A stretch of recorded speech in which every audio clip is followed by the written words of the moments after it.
প্রিয় শিক্ষার্থী বন্ধুরা, এসএসসি 2027 সালের শিক্ষার্থীরা এবং যারা নবম শ্রেণীর শিক্ষার্থীরা আছো, তোমাদের জন্য ফিনান্স ও ব্যাংকিং এর আরো একটি ক্লাস নিয়ে হাজির হলাম। আজকে আমরা আলোচনা করব আমাদের এই পূর্ণাঙ্গ সিলেবাসের অন্তর্ভুক্ত একটা অধ্যায়, খুবই ছোট্ট একটা অধ্যায় এবং খুবই সহজ একটা অধ্যায়, অষ্টম অধ্যায়ের পর্ব 2 এর আলোচনা নিয়ে। এই পর্বে আমরা আলোচনা করব আমাদের ব্যাংকিং সম্পর্কে, ব্যাংক সম্পর্কে, ব্যাংকার এবং ব্যাংক, এই তিনটা টপিক থেকে যে প্রশ্নগুলো তোমার পরীক্ষায় থাকতে পারে অথবা বিগত সালে যে প্রশ্নগুলো এখান থেকে চলে এসেছিল সেগুলো নিয়েই থাকছে আমাদের আজকের এই পর্বটা। তো আজকের পর্বে আমরা প্রথমেই যে প্রশ্নটা দেখতে পাচ্ছি সেখানে দেখো বলা হয়েছে ব্যাংকিং ব্যবসায়ের পরিচালনার সাথে সরাসরি জড়িত ব্যক্তিবর্গকে কি বলে? অর্থাৎ যারা সরাসরি একটা ব্যাংক পরিচালনার সাথে যুক্ত থাকে তাদেরকে আমরা কি বলে থাকি? তাদেরকে আমরা বলে থাকি ব্যাংকার। তাহলে এটার অ্যান্সার দাঁড়াচ্ছে ব্যাংকার। এরপর দেখো আমরা একটু ব্যাংকার সম্পর্কে বলা ট্রাই করি। আমরা সাধারণত মনে করি যারা যারা ব্যাংকে জব করে তারা প্রত্যেকেই ব্যাংকার, কিন্তু এটা কিন্তু একদমই ভুল ধারণা। আমরা কিন্তু এই লাইনের মাধ্যমে বুঝতে পারলাম শুধুমাত্র যারা ব্যাংকিং কাজের সাথে জড়িত, ধরো একটা ব্যাংকে তো ক্যাশিয়ারও আছে, আবার হচ্ছে যে কিছু স্টাফ থাকে যারা হচ্ছে সাহায্য করে বা রান্না বান্না করে দেয়, এই কাজগুলো যারা করে তারাও থাকে, কিছু যে হেল্পিং স্টাফ থাকে। তাহলে দেখো সেই হেল্পিং স্টাফদেরকেও কি আমরা ব্যাংকার বলতে পারি? অবশ্যই কিন্তু নয়। তাহলে যে ক্যাশিয়ার অর্থাৎ যে সরাসরি ব্যাংকিং লেনদেনের সাথে যুক্ত থাকবে তাকেই আমরা শুধুমাত্র ব্যাংকার বলবো। যে আদার্স কোনো কাজ করবে, ব্যাংকিং ছাড়া যে কাজগুলো করবে তাকে কিন্তু আমরা ব্যাংকার বলতে পারবো না। তাহলে এই যে ভুল ধারণাটা আমরা এতদিন পর্যন্ত রেখে দিয়েছিলাম আমাদের মাথায়, সেটা আশা করছি দূর হয়ে গেল। আমরা শুধুমাত্র তাদেরকেই ব্যাংকার বলবো যারা সরাসরি ব্যাংকিং লেনদেনের সাথে যুক্ত থাকবে বা ব্যাংকিং লেনদেন করার সাথে যাদের কাজ যুক্ত থাকে, শুধুমাত্র তারাই ব্যাংকার। যেমন একটা ক্যাশিয়ার হতে পারে, এক্ষেত্রে ম্যানেজারও হতে পারে, অথবা যারা বিভিন্ন ধরনের হিসাব নিকাশ রাখতে কাজ করে তাদেরকেও আমরা ব্যাংকার বলতে পারি। এরপর চলে যাই আমাদের পরবর্তী প্রশ্ন। পরবর্তী প্রশ্নে বলা হয়েছে বাংলাদেশ ব্যাংক কত সালে প্রতিষ্ঠিত হয়? দেখো এই যে এখানে যে কত সালে প্রতিষ্ঠিত হয়, এই প্রশ্নটা খুবই কনফিউজিং একটা প্রশ্ন। কোন জায়গায় দেখবে অ্যান্সার হয় 1972, কোন জায়গায় অ্যান্সার হয় 1971। তো এই কনফিউশনটা একটু দূর করে দেই। যখনই দেখবে 1971 সাল আছে এবং শুধু সাল থেকে যদি আমাদের প্রশ্ন আসে, যদি বলা হয় কত সালে, এটা সাথে যদি কোনো তারিখ না থাকে, তাহলে আমরা সেক্ষেত্রে অ্যান্সার করব 1971 সাল। কেন একটু বলি, কারণ 1971 সালে 16ই ডিসেম্বর থেকে আমাদের এই বাংলাদেশ ব্যাংকের কার্যকারিতা শুরু হয়। মানে সেই দিন থেকেই ওরা কাজকর্ম সবকিছু শুরু করে দেয়। কিন্তু পরবর্তীতে রাষ্ট্রপতির একটা অধ্যাদেশ পেতে হয় বাংলাদেশ ব্যাংকে বা কেন্দ্রীয় ব্যাংকে। সেই অধ্যাদেশটা চালু হয়, অর্থাৎ তাদের নিজস্ব নিয়ম কানুন, তাদের স্বীকৃতি সবকিছু পেয়ে যায় 1972 সালের 26শে মার্চ এই তারিখে। তো যেহেতু ওরা এর আগে অর্থাৎ 72 সালের এর আগে অধ্যাদেশ পায়নি, শুধুমাত্র কার্যকর শুরু করেছে বা কার্যক্রম শুরু করেছে, তো আমরা প্রতিষ্ঠিত সাল, শুধু সালটা যদি আসে সেক্ষেত্রে বলতে পারি 1971 সাল। কিন্তু যদি একদম স্পেসিফিক তারিখ উল্লেখ করা থাকে সেক্ষেত্রে আমরা ওইটা অ্যান্সার করব 1972 সালের 26শে মার্চ তারিখ। কারণ কি দেখো, আমাদের বইয়ের মধ্যে খুব সুন্দর করে বলা আছে যে অধ্যাদেশ পাওয়ার মাধ্যমে, রাষ্ট্রপতির অধ্যাদেশ পাওয়ার মাধ্যমে প্রতিষ্ঠিত হয় 1972 সালের 26শে মার্চ তারিখে। ঠিক আছে, তাহলে আশা করছি সবাই বুঝতে পেরেছো এবং এই কনফিউশনটা দূর হয়ে গেছে। যখনই আমাদের বলা থাকবে শুধু সাল, অপশনগুলো একটু খেয়াল করবে, শুধু সাল যদি থাকে অর্থাৎ 1972, 73, 71 এরকম যদি জাস্ট সাল দেওয়া থাকে তাহলে আমরা 71টাই অ্যান্সার করব। আচ্ছা, এরপর দেখো 25 নাম্বার, ব্যাংক শব্দটির ল্যাটিন উৎপত্তির পেছনে বেশি সমর্থন পাওয়া যায়। ব্যাংক শব্দটির ল্যাটিন উৎপত্তির পেছনে বেশি সমর্থন পাওয়া যায় কোনটির? তার মানে নিচে কোন অ্যান্সারটা আমরা বেশি ভালো বুঝতে পারি? ল্যাটিন শব্দ। আমরা কিন্তু ব্যাংকের অনেকগুলো ল্যাটিন শব্দ দেখেছি আমাদের পাঠ্য বইয়ের মধ্যে, যেমন একটার উদাহরণ দিই, ব্যাংকো। এটা কিন্তু এই শব্দটা থেকে, এটা একটা ল্যাটিন শব্দ, এই ল্যাটিন শব্দ থেকে আমাদের ব্যাংক শব্দটা এসেছে, ইংরেজি ব্যাংক শব্দটা এসেছে। তাহলে এই যে ল্যাটিন শব্দটা আমরা দেখতে পাচ্ছি, এই ল্যাটিন শব্দের অর্থটা কি? ল্যাটিন শব্দের অর্থ হচ্ছে লম্বা টুল। দেখবে বেশি সমর্থন পাওয়া যায় লম্বা টুল হিসেবে। অনেকগুলো অর্থই হতে পারে, ব্যাংক শব্দের অর্থ অনেকগুলোই হতে পারে, তবে সবচেয়ে বেশি যেটা প্রচলিত বা যেটার উপর বেশি সমর্থন পাওয়া যায় সেটা হচ্ছে লম্বা টুল। ২৬ নম্বর প্রশ্ন, দেশের ব্যাংকগুলোকে বিরাষ্ট্রীয়করণ প্রক্রিয়া শুরু করে কোন দশকে? দেশের ব্যাংকগুলোকে বিরাষ্ট্রীয়করণ প্রক্রিয়া শুরু হয় ৮০-র দশকে। এটা খুবই গুরুত্বপূর্ণ একটা ইনফরমেটিভ একটা প্রশ্ন, মানে জ্ঞানমূলক একটা প্রশ্ন। এটা বইয়ের মধ্যে খুব সুন্দর করে লেখা আছে একদম পিছনের দিকে। তো অনেকে যারা আমরা পিছনের দিকটা পড়ি না তারা কিন্তু এই লাইনটাও খুঁজে পাবো না, ঠিক আছে? সো এখানে এই লাইনটা একদম ডিরেক্ট আমাদের মনে রাখতে হবে। বিরাষ্ট্রীয়করণ প্রক্রিয়া শুরু হয় ৮০-র দশকে। বিরাষ্ট্রীয়করণ বলতে বোঝানো হয় যে আমরা রাষ্ট্রীয় ব্যাংক কাকে বলি, যেটা সাধারণত আমাদের সরকারি ব্যাংক। তো বিরাষ্ট্রীয়করণ মানে হচ্ছে সরকারের অন্তর্ভুক্তকরণ থেকে বাদ দিয়ে দেওয়া। তো এই প্রক্রিয়াটা শুরু হয় ১৯৮০-র দশক থেকে। তারপর চলে যাই ২৭ নম্বর প্রশ্ন, কোন প্রাচীন ভাষা থেকে ব্যাংক শব্দের উৎপত্তি?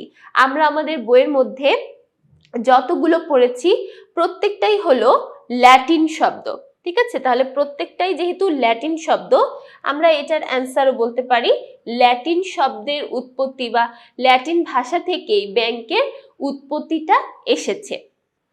২৮ নম্বর প্রশ্ন, ব্যাংক ব্যবস্থার জননী কোনটি?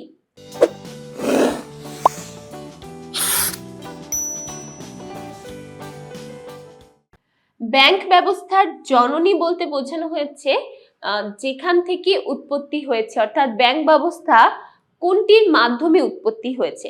দেখো, ব্যাংক ব্যবস্থা এসেছে তখনই যখন মানুষের মধ্যে মুদ্রা ব্যবহার করা শুরু হয়েছে এবং মানুষ যখন থেকে মনে করতে পেরেছে যে মুদ্রা আমাদের সঞ্চয় করতে হবে। তাহলে যেহেতু মুদ্রা ব্যবস্থার উৎপত্তির পরপরই আমাদের ব্যাংক ব্যবস্থাটা চালু হয়েছে, অর্থাৎ মুদ্রা যখন থেকে চালু হয়েছে তারপরের থেকেই মানুষের মধ্যে সঞ্চয় করার একটা মনোভাব বা সঞ্চয় যে করতে হবে এই বিষয়টার ধারণা তৈরি হয়েছে। এবং যখন থেকে মানুষ সঞ্চয় করতে হবে সেটা বুঝতে পারে, তারপর থেকে সঞ্চয় করার জন্য ব্যাংক নামে একটা বিষয় কিন্তু চালু হয়ে যায়। তাই আমরা বলতে পারি যে ব্যাংক ব্যবস্থার জননী বলতে আমরা মুদ্রাকে বুঝে থাকি। এরপর ২৯ নম্বর প্রশ্ন, ব্যাংক ব্যবসায়ের প্রধান উপাদান কি?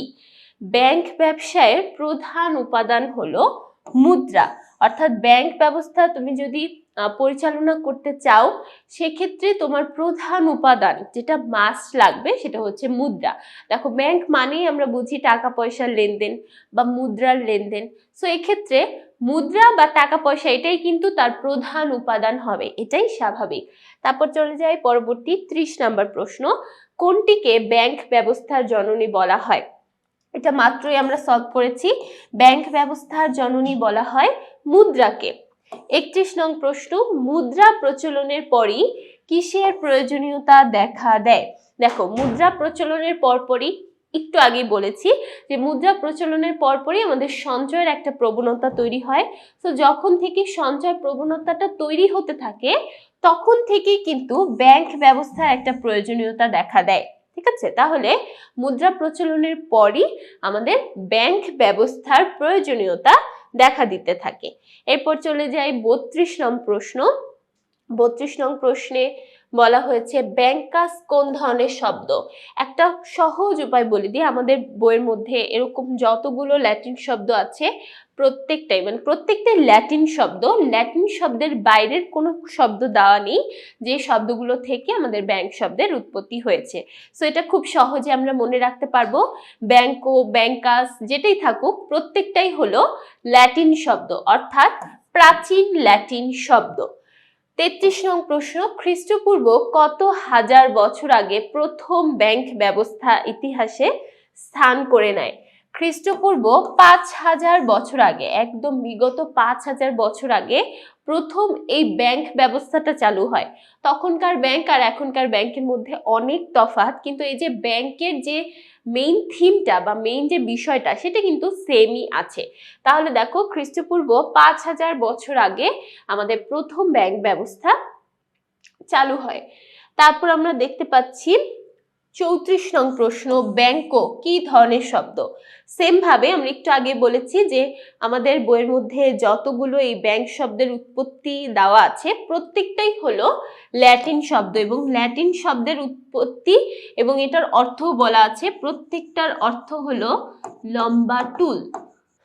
35 নং প্রশ্ন, ব্যাংকিং বলতে কি বোঝায়? ব্যাংকিং বলতে আমরা সাধারণত বুঝে থাকি ব্যাংকে যত আইনগত কার্যাবলী সম্পাদিত হয় প্রত্যেকটাতেই, এখানে অবশ্যই বৈধ এবং আইনগত কার্যাবলী হতে হবে, এবং ব্যাংক রিলেটেড বা মুদ্রার লেনদেন রিলেটেড যতগুলো কার্যাবলী সম্পাদিত হবে সবগুলোকে আমরা বলে থাকি ব্যাংকিং।